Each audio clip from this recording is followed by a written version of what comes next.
यहाँ मासु हाल्यो हामी मासु डाँस काटेको जम्मै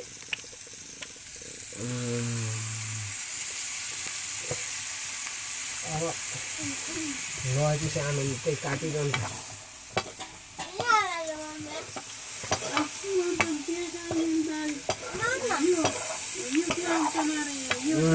बनाउनु कति स्वादिष्ट र खरेना होइन के कस्तो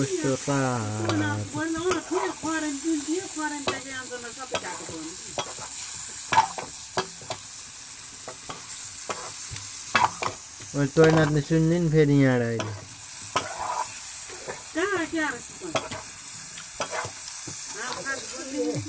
के अरे भन्ने थियो त्यहाँ फलाक्की थियो त्यहाँ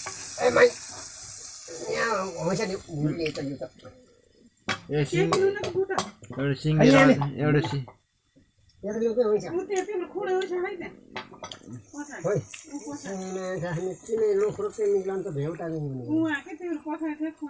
सिङ्गे राख्दै भए हुन्थ्यो कि मासु चाहिन्छ काट्नु यही त हो बुझ्नु होला एकछिनपछि भेटिन्छौँ हामी खाने बेला यहाँ हरेक